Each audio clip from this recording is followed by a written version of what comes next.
So good morning guys. और 13 मई के current affairs के वीडियो में हमारा पहला प्रश्न है, हाल ही में दीपा मलिक ने सेवानिवृत्ति की घोषणा कर दी है, आपको बताना है इनका संबंध किससे है। सही उत्तर होगा ऑप्शन सी, पैरा एथलीट है ये। तो पैरा एथलीट दीपा मलिक ने, जो कि खुद हरियाणा से हैं और अभी पैरालंपिक समिति के अध्यक्ष बनने के बाद इन्होंने पैरालंपिक खेलों से संन्यास की घोषणा कर दी है। अच्छा, ये संन्यास क्यों ले लिया इन्होंने, मतलब ऐसा क्यों किया? तो ये एक नियम है कि एक सक्रिय एथलीट होते हुए आप किसी भी फेडरेशन में आधिकारिक रूप से कोई भी पद ग्रहण नहीं कर सकते हो। तो इनके पास दो ऑप्शन थे, या तो ये खिलाड़ी बनी रहें या पैरालंपिक समिति के अध्यक्ष बन जाएं। दोनों एक साथ नहीं बन सकती हैं। तो इन्होंने सेलेक्ट किया है पैरालंपिक समिति का अध्यक्ष बनना, इसीलिए अब ये खिलाड़ी नहीं रही, इन्होंने संन्यास की घोषणा कर दी है। बात आपको समझ में आ गई। इसके अलावा दीपा मलिक से आप क्या याद रख सकते हो, ये पैरालंपिक खेलों में पदक जीतने वाली पहली भारतीय महिला है। इसके अलावा राजीव गांधी खेल रत्न पुरस्कार प्राप्त करने वाली ये पहली पैरा एथलीट बनी थी। 2019 में मिला था इनको राजीव गांधी खेल रत्न सम्मान, और इनके साथ इसको मिला था पहलवान बजरंग पुनिया को। इसके अलावा दीपा मलिक का नाम एक और बार न्यूज में आया था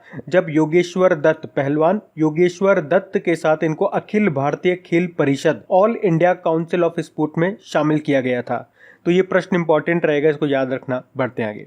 फिर है, हाल ही में किस राज्य सरकार ने देश की पहली FIR आपके द्वार योजना शुरू की है? सही उत्तर होगा ऑप्शन डी, मध्य प्रदेश ने। तो अभी मध्य प्रदेश सरकार ने FIR आपके द्वार योजना शुरू की है। अभी इसे केवल पायलट बेसिस पे 23 पुलिस थानों में शुरू किया गया है। अच्छा, इसमें होगा क्या? तो देखो, जैसा नाम से क्लियर है, अब आपको FIR दर्ज कराने के लिए पुलिस थाने जाने की जरूरत नहीं है। आप 100 नंबर डायल करो, पुलिस आपके घर पे आएगी FIR दर्ज करने के लिए। और अगर मामला इतना गंभीर नहीं हुआ तो फोन पर ही आपकी FIR दर्ज कर ली जाएगी। और इस प्रकार की योजना शुरू करने वाला देश का पहला राज्य बन गया है मध्य प्रदेश। अब बात मध्य प्रदेश की है तो ये रहा मैप में मध्य प्रदेश। कैपिटल इसकी क्या है? भोपाल है। कई बार बता चुका हूं, भारत का पहला ई-वेस्ट क्लिनिक कहां पे खुला था? तो भोपाल आंसर आएगा। मुख्यमंत्री अभी फिर से बन गए शिवराज सिंह चौहान, गवर्नर हैं लालजी दास टंडन। अच्छा, आज मैं आपको नेशनल पार्क बताता हूं मध्य प्रदेश से जो इंपॉर्टेंट है। एक तो याद रखो बांधवगढ़ नेशनल पार्क का नाम, ये रॉयल बंगाल टाइगर की सबसे बड़ी आबादी के लिए जाना जाता है।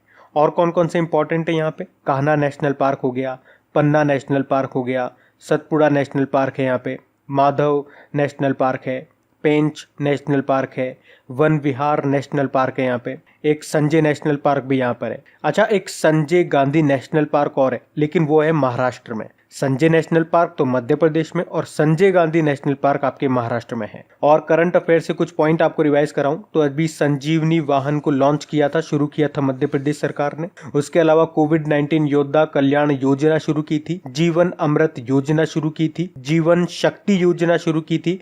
और अभी आपको याद होगा मिड डे मील राशन देने वाला पहला राज्य बना था मध्य प्रदेश। रेडियो स्कूल भी शुरू किया था इसने, एक नमस्ते ओरछा महोत्सव भी यहाँ पे मनाया गया था। उसके अलावा याद रखना, मध्य भारत का पहला मेगा फूड पार्क ये कहाँ पे बना है?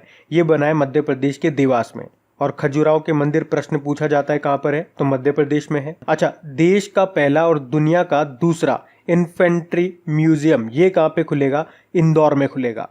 और अभी इंदौर एक और कारण से न्यूज में था, अभी कोरोना के प्रकोप से बचने के लिए ड्रोन की सहायता से शहर को सैनिटाइज करने वाला पहला शहर बना था इंदौर। और अभी इसके मुख्य सचिव बने थे मध्य प्रदेश के इकबाल सिंह। अच्छा, देश का पहला हीरा संग्रहालय कहाँ पे बना? मध्य प्रदेश के छतरपुर में। और अगर मैं पूछूं देश का पहला मकड़ालय एरकनेरियम ये बना मध्य प्रदेश के जबलपुर में। तो ये सारे पॉइंट्स याद रखना, मैंने 1 बाय 1 आपको रिवाइज कराएं। बढ़ते हैं आगे। फिर है, हाल ही में अंतरराष्ट्रीय नर्स दिवस कब मनाया गया? सही उत्तर होगा ऑप्शन है 12 मई को। तो हर साल 12 मई को इंटरनेशनल नर्स डे के रूप में मनाया जाता है। अच्छा, 12 मई को ही क्यों? क्योंकि 12 मई 1820 को फ्लोरेंस नाइटिंगेल का जन्मदिन होता है। ये एक ब्रिटिश नागरिक थी और उन्हें युद्ध में घायल व बीमार सैनिकों की सेवा के लिए जाना जाता है।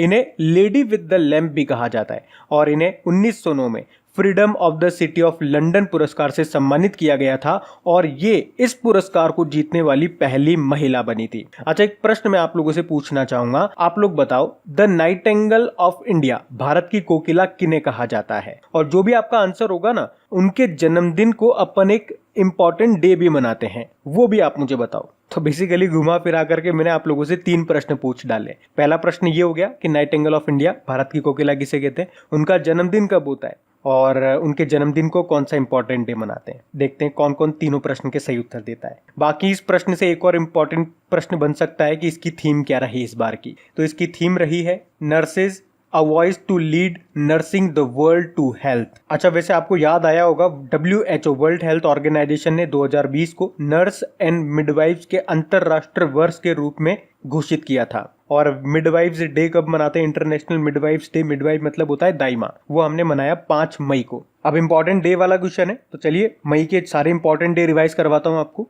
1 मई को हमने मनाया अंतर्राष्ट्रीय श्रम दिवस, इंटरनेशनल लेबर डे, और 1 मई को ही गुजरात और महाराष्ट्र का स्थापना दिवस भी होता है। 2 मई को वर्ल्ड ट्यूना डे मनाया, ट्यूना एक मछली होती है। 3 मई को वर्ल्ड प्रेस फ्रीडम डे मनाया, जिसकी थीम थी जर्नलिज्म विदाउट फियर और फेवर। फिर 5 मई को वर्ल्ड अस्थमा डे मनाया, मई के पहले मंगलवार को मनाते हैं ये। इसकी थीम थी इनफ अस्थमा डेथ। 5 मई को ही इंटरनेशनल मिडवाइफ्स डे मनाया, अभी मैंने आपको बताया भी सही। 7 मई को वर्ल्ड एथलेटिक्स डे मनाया। 8 मई को वर्ल्ड रेड क्रॉस डे मनाया और 8 मई को ही वर्ल्ड थैलेसीमिया दिवस मनाया। फिर 9 मई को विश्व प्रवासी पक्षी दिवस, वर्ल्ड माइग्रेटरी बर्ड डे मनाया। एक्चुअली मई और अक्टूबर को मनाते हैं ये, और मई और अक्टूबर के दूसरे शनिवार को मनाया जाता है। तो इस साल का आप याद रख लो, 9 मई को और 10 अक्टूबर को मनाएंगे। इसकी थीम है बर्ड्स कनेक्ट और वर्ल्ड। फिर 11 मई को नेशनल टेक्नोलॉजी डे मनाया और अब 12 मई को इंटरनेशनल नर्स डे। तो ये सारे इंपॉर्टेंट डेज आपको ध्यान रखने। बढ़ते आगे। फिर हाल ही में किसने नवीकरणीय ऊर्जा मंत्रालय यानी कि ministry of new and renewable energy के सचिव का पदभार संभाला है? सही उत्तर होगा ऑप्शन सी, इंदु शेखर चतुर्वेदी ने। तो अभी इंदु शेखर चतुर्वेदी ने ministry of new and renewable energy के सेक्रेटरी का पद संभाल लिया है। अच्छा, इन्होंने किसका स्थान लिया? तो इन्होंने आनंद कुमार का स्थान लिया, जो आनंद कुमार अब संस्कृति मंत्रालय में नए सचिव बनेंगे। बाकी अरविंद कुमार शर्मा की बात करेंगे तो अभी ये MSME मंत्रालय के सचिव बने थे। गिरधर अरमाने परिवहन एवं राजमार्ग मंत्रालय के सचिव बने थे। अच्छा, नवीन व नवीकरणीय राज्य मंत्री कौन है हमारे? RK सिंह है, राजकुमार सिंह, और इनका कॉन्स्टिट्यूएंसी, इनका निर्वाचन क्षेत्र है आरा बिहार। बढ़ते आगे। फिर है हाल ही में वर्ष 2020 के लिए मार्क्स वॉलेनबर्ग पुरस्कार से किसे सम्मानित किया गया? सही उत्तर होगा ऑप्शन डी, उपर्युक्त सभी, यानी कि Richard H Waring, Joseph J Landsberg, Nicholas C Coops. तो स्वीडन के जो राजा हैं कार्ल गुस्ताव 16, उनके द्वारा स्वीडन के राजधानी स्टॉकहोम में तीनों को संयुक्त रूप से पुरस्कृत किया गया। अच्छा, क्यों मिला इन्हें ये पुरस्कार? तो वन क्षेत्र के 3PG यानी कि फिजियोलॉजिकल प्रिंसिपल प्रेडिक्टिंग ग्रोथ के लिए, मतलब इन्होंने ऐसी टेक्निक बनाई है जिससे ये पता चलेगा कि क्लाइमेट चेंज के समय हमारे वन, जो हमारे फॉरेस्ट हैं, उनका ग्रोथ कैसे होता है। बात करेंगे मार्क्स वॉलेनबर्ग पुरस्कार की, तो इसकी स्थापना 1980 में हुई थी और वन क्षेत्र में शोध के लिए जो भी लोग कार्य करते हैं उनको इस पुरस्कार से सम्मानित किया जाता है। बढ़ते आगे। फिर है हाल ही में किस हवाई अड्डे ने भारत और मध्य एशिया में सर्वश्रेष्ठ क्षेत्रीय हवाई अड्डे के लिए स्काई ट्रैक्स पुरस्कार जीता है? सही उत्तर होगा ऑप्शन ए, केम्पेगौड़ा अंतर्राष्ट्रीय हवाई अड्डा। तो बेंगलुरु का है ये केम्पेगौड़ा इंटरनेशनल एयरपोर्ट, और इसी ने भारत और मध्य एशिया में सर्वश्रेष्ठ क्षेत्रीय हवाई अड्डे के लिए स्काई ट्रैक्स पुरस्कार जीता है। अच्छा, यहाँ पे जो एयरपोर्ट लिख रहे हैं ये भी अभी न्यूज में थे, जैसे कि भोगापुरम अंतर्राष्ट्रीय हवाई अड्डा, ये बनाया जाएगा किस राज्य में? आंध्र प्रदेश में। और इंदिरा गांधी इंटरनेशनल एयरपोर्ट की बात करेंगे, दिल्ली में है, आपको पता ही है। और ये न्यूज में क्यों था? क्योंकि अभी सिंगल यूज प्लास्टिक फ्री होने वाला भारत का पहला एयरपोर्ट बना था ये। और कोची इंटरनेशनल एयरपोर्ट की बात करेंगे तो सौर ऊर्जा से संचालित होने वाला विश्व का पहला एयरपोर्ट है ये कोची, तो ये याद रखना। बढ़ते आगे। अच्छा गाइज, आगे बढ़ने से पहले बता दूं, जो मैंने आप लोगों से प्रोमिसेस किए थे उनको मैंने कंप्लीट कर दिया है। जैसे कि एप्लीकेशन में आप लोगों की प्रॉब्लम आ रही थी कि लैग कर रही है, स्लो चल रही है, क्विज खुलने में टाइम लग रहा है, तो मैंने आप लोगों से प्रॉमिस किया था कि मैं इसका सर्वर चेंज करा दूंगा ताकि ये फास्ट काम करेगी। तो वो फाइनली हो चुका है सर्वर चेंज। उसके अलावा आप में से कुछ की ये प्रॉब्लम थी कि जब भी आप क्विज लगाते हो और क्विज लगाने के बाद बाहर आते हो तो डायरेक्ट आप बाहर होम पे आ जाते हो। तो आपने कहा था कि मैं डायरेक्ट होम पे ना आऊँ, उससे जस्ट प्रीवियस वाले पेज पे आ जाऊँ। वो वाली प्रॉब्लम भी सॉल्व हो गई है आपकी। अब आप डायरेक्ट होम पे नहीं आओगे, जस्ट प्रीवियस वाले पेज पे आओगे। और आप में से कुछ ने कहा था कि इसमें बुकमार्क का ऑप्शन ऐड करवाइए। जैसे आप कोई क्विज लगाते हो, आपको कोई क्वेश्चन इंपॉर्टेंट लगता है तो आप उसे सेलेक्ट करके रख सकें और जब भी उसे देखना चाहें तो वो इंपॉर्टेंट क्वेश्चन आप एक साथ देख सकें। तो यहाँ पे आप साइड में क्लिक करेंगे तो यहाँ पे आपको बुकमार्क का ऑप्शन भी मिल जाएगा। और अभी तक ये ऑप्शन अगर आपके एप्लीकेशन पे नहीं आए हैं तो प्ले स्टोर पे जाकर के एक बार एप्लीकेशन को अपडेट जरूर कर लेना। उसके अलावा मैंने आप लोगों से ये भी प्रॉमिस किया था कि जो डेली करंट अफेयर्स पढ़ते हैं उससे जो भी स्टैटिक क्वेश्चन बन सकते हैं उसका क्विज भी मैं आप लोगों को बना करके दूंगा। तो धीरे धीरे जैसे मुझे टाइम मिलता जा रहा है मैं बना रहा हूँ और अपलोड कर रहा हूँ। 2 पार्ट अभी तक अपलोड कर दिए हैं। अपलोड तो मैं डेली कर दूं, लेकिन मुझे इतना टाइम नहीं मिल पाता है। आप लोगों के लिए डेली करंट अफेयर्स का वीडियो हो गया, रिवीजन वाला डेली वीडियो हो गया, वीकली में 2 पार्ट बना करके मैं आपको देता हूँ। तो वीडियोज में बहुत ज़्यादा टाइम देना पड़ता है मुझे बनाने के लिए, इसलिए जैसे जैसे टाइम मिलता जाता है मैं आपके क्वेश्चन बनाता हूँ और क्विज बना करके मैं अपलोड करता हूँ। चिंता मत करो, मैं अपनी तरफ से पूरी ईमानदारी से आप लोगों के लिए काम कर रहा हूँ। और हाँ, एक और बात मुझे आप लोगों को याद दिलानी है। आपको याद होगा मैंने आपसे एक रिक्वेस्ट करी थी कि वीडियोस में अगर आपको कोई एडवर्टीजमेंट दिखता है तो उसे एक बार देख लो, या एप्लीकेशन पे अगर कोई एडवर्टीजमेंट आता है तो उस पर एक बार क्लिक कर लो। तो इससे भी मुझे सपोर्ट मिल जाएगा, क्योंकि आप लोगों के लिए एप्लीकेशन को अपडेट करवाने में मुझे भी अपनी जेब से पे करना पड़ता है। तो अगर आप थोड़ा बहुत हेल्प करोगे तो मुझे भी सपोर्ट मिलेगा। ये सब करने में मुश्किल से आपका 1 या 2 मिनट खर्च होगा। एक आध ऐड देख लोगे, क्लिक कर लोगे या शेयर वगैरह अगर कर दोगे तो मुश्किल से 2 मिनट या 1 मिनट। मैं आप लोगों के लिए अपने 24 घंटे में से 18 घंटे काम करने के लिए तैयार हूं, जो कि मैं करता भी हूं। तो मुझे आप लोगों के 24 घंटे में से सिर्फ 1 या 2 मिनट चाहिए। मुझे इस चीज से काफी सपोर्ट मिलेगा। एक बैक सपोर्ट चाहिए होता है, ताकि फिर मैं फोकस्ड होकर सिर्फ एक चीज पे काम कर सकूं आपके लिए। मुझे भी बार बार आप लोगों से बोलना अच्छा नहीं लगता, लेकिन होता क्या है, जिस दिन मैं बोलता हूँ सिर्फ उसी दिन आप लोग सपोर्ट करते हो, बाद में भूल जाते हो, बाद में न्यूट्रल हो जाते हो। तो कम से कम जितने दिन आपको इस चैनल से सपोर्ट मिल रहा है, जितने दिन आप इस चैनल से जुड़े हुए हैं, आपका सपोर्ट बनाए रखें। अभी बढ़ते हैं आगे। फिर है, हाल ही में किसने उड़ीसा विश्वविद्यालय के छात्रों के लिए भरोसा हेल्पलाइन लॉन्च की है? सही उत्तर होगा ऑप्शन बी, रमेश पोखरियाल निशंक ने। तो अभी हमारे जो केंद्रीय मानव संसाधन विकास मंत्री हैं रमेश पोखरियाल निशंक, उन्होंने उड़ीसा विश्वविद्यालय के छात्रों के लिए भरोसा हेल्पलाइन नंबर शुरू किया है, जिसका उद्देश्य है कोविड-19 महामारी के कठिन समय में छात्रों को जो परेशानियां हैं उनको दूर करना। अच्छा, ये जो रमेश पोखरियाल निशंक है, इनका निर्वाचन क्षेत्र कॉन्स्टिट्यूएंसी क्या है? हरिद्वार। बढ़ते हैं आगे। फिर है, अटल पेंशन योजना किस वर्ष ये शुरू की गई थी? सही उत्तर होगा ऑप्शन है 2015 को। तो इसे 9 मई 2015 को लॉन्च किया था। किसने? प्रधानमंत्री नरेंद्र मोदी जी ने। कहाँ पे? कोलकाता में इसको लॉन्च किया था। ये एक पेंशन स्कीम है। अच्छा, ये क्वेश्चन हम क्यों कर रहे हैं? क्योंकि अभी ये स्कीम न्यूज में है। क्यों? क्योंकि अभी इसने पूरे 5 साल पूरे कर लिए हैं। 5 साल पूरे हो चुके हैं इसको, तो ये अभी न्यूज में बनी हुई है। और अगर आपके एग्जाम में एग्जामिनर योजनाओं से रिलेटेड कोई प्रश्न देता है तो यहाँ से प्रश्न बन सकता है। थोड़ा सा मैं आपको बता देता हूँ इस योजना के बारे में। इसमें 18 से 40 वर्ष के भारतीय नागरिक इस योजना का लाभ ले सकते हैं। इसमें जब आपकी उम्र पूरी हो जाएगी तो आपको पेंशन के रूप में 1,000 रुपए से लेकर के 5,000 रुपए तक की पेंशन मिलेगी। और जिस व्यक्ति को पेंशन मिलती है, अगर बाद में उसकी मृत्यु हो जाती है तो वो पेंशन शिफ्ट हो जाएगी उसकी पत्नी को, मतलब उसकी पत्नी को मिलेगी फिर वो पेंशन। और आपको बता दूं, इसे एक्चुअली स्वावलंबन योजना के स्थान पर शुरू किया गया था। तो ये 2-4 पॉइंट याद रख लेना। बढ़ते हैं आगे। फिर है, हाल ही में किस देश ने FIDE-Chess.com ऑनलाइन नेशंस कप जीत लिया है? सही उत्तर होगा ऑप्शन है चाइना ने। तो अभी चाइना ने FIDE.com की ऑनलाइन नेशंस कप शतरंज प्रतियोगिता जीत ली है। और इसमें चाइना ने किसको हराया? अमेरिका को हराया है। और इसमें भारत कौन से स्थान पे रहा? भारत 5वें स्थान पे रहा है। अच्छा, चेस की बात जब भी होती है मैं आपको एक इंपॉर्टेंट डे बताता हूँ। वर्ल्ड चेस डे याद रखना कब मनाते हैं? 20 जुलाई को मनाते हैं। अब चाइना ने जीता तो ये रहा मैप में चाइना। कैपिटल इसकी क्या है? बीजिंग है। याद रखना, शंघाई कोऑपरेशन ऑर्गेनाइजेशन का हेडक्वार्टर बीजिंग में ही है। उसके अलावा एशियन इंफ्रास्ट्रक्चर इन्वेस्टमेंट बैंक का हेडक्वार्टर भी यहीं पर है। और 2022 में जो आपके विंटर ओलंपिक गेम्स होंगे ना, वो कहाँ पे होंगे? यहीं पर होंगे, बीजिंग में। उसके अलावा 19वें एशियन गेम्स जो 2022 में होंगे वो चाइना के हांगझाओ में होंगे। और जो तीसरे एशियन यूथ गेम्स होंगे वो 2021 में होंगे, वो भी चाइना में होंगे, चाइना के शांटाओ में। करेंसी इसकी रेनमिन भी है, प्रेसिडेंट है शी जिनपिंग।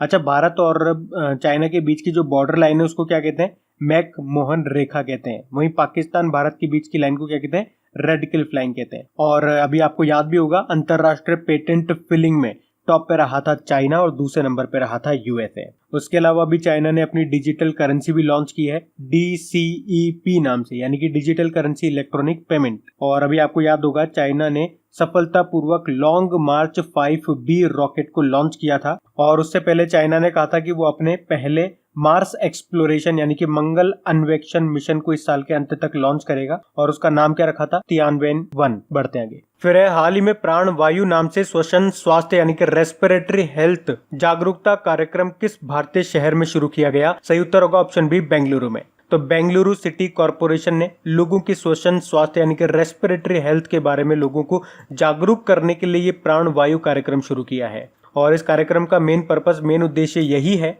कि लोगों को श्वसन स्वास्थ्य की जांच कराने की आवश्यकता के बारे में जागरूक करना। तो इस कार्यक्रम के माध्यम से बेंगलुरु के जो लोग हैं वो किसी भी बीमारी का जल्द से जल्द पता लगाने के लिए सेल्फ टेस्ट करने में सक्षम होंगे, ताकि संक्रमण के घातक होने से पहले खुद की जल्दी से जल्दी जांच कर ली जा सके। अब बेंगलुरु कैपिटल है कर्नाटक की, तो ये रहा मैप में कर्नाटक, कैपिटल इसकी बेंगलुरु हो गई। अच्छा, एक बार एग्जाम में प्रश्न पूछा गया था कि बेंगलुरु किस नदी के किनारे स्थित है, तो वृक्ष भवती नदी के किनारे।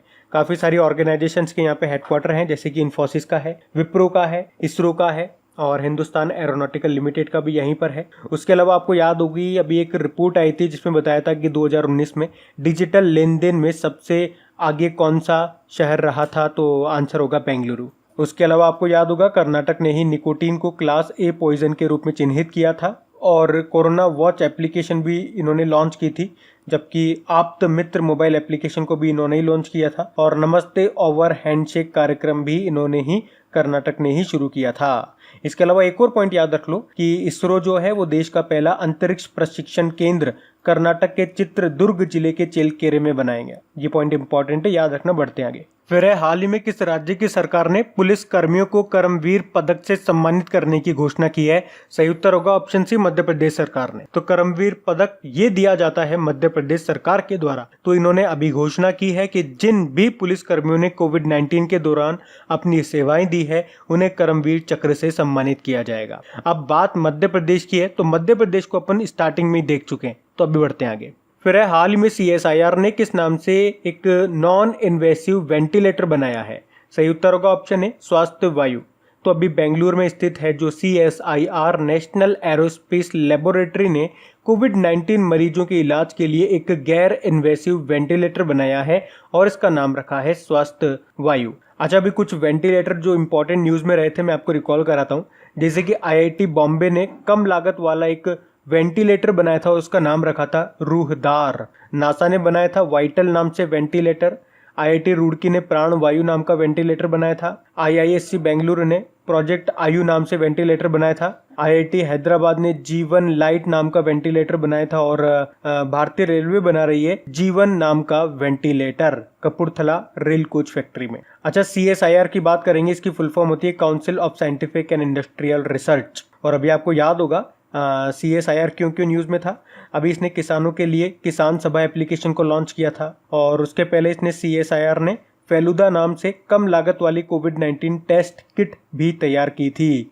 उसके अलावा एक और कारण से ये न्यूज में था, अभी इसने कोरोना वायरस का खात्मा करने के लिए इलेक्ट्रोस्टैटिक डिसइंफेक्शन मशीन भी बनाई थी। तो ये पॉइंट्स भी इससे रिलेटेड हैं, याद रखना। तो अब बात करेंगे कल के वीडियो में पूछे गए प्रश्न के उत्तर की। अच्छा हाँ, एक और बात, कल एक क्वेश्चन हम लोगों ने पढ़ा था कि एक डेटा जारी हुआ है और उसके अनुसार किस राज्य या यूनियन टेरिटरी में सबसे कम शिशु मृत्यु दर रही है। तो इसका जो सही उत्तर होगा, इसका सही उत्तर होगा नागालैंड। नागालैंड में सबसे कम रही है और मध्य प्रदेश में सबसे ज्यादा रही है। मैंने आपको उल्टा बता दिया था। एक्चुअली ये न्यूज जहां से मैंने ली थी वहां पे उल्टा लिखा हुआ था। वैसे कल मैंने इसको कमेंट बॉक्स में भी करेक्ट करवा लिया था, लेकिन मैं आज बोल करके भी इसको करेक्ट करा रहा हूँ, तो प्लीज इसे करेक्ट कर लेना। एक बार फिर से सुनो, शिशु मृत्यु दर सबसे ज्यादा रही है मध्य प्रदेश में और सबसे कम रही है नागालैंड में। बाकी और डेटा सही था सारा। तो कल के वीडियो में आपसे पूछा गया था कि किसने आरोग्य संजीवनी स्वास्थ्य बीमा पॉलिसी को लॉन्च किया है। सही उत्तर था ऑप्शन है SBI जनरल इंश्योरेंस। आप सभी ने प्रश्न का बिल्कुल सही उत्तर दिया है। और गाइज, अगर वीडियो को आप लाइक और शेयर करना भूल गए हैं तो प्लीज इसे लाइक और शेयर जरूर कर दीजिएगा।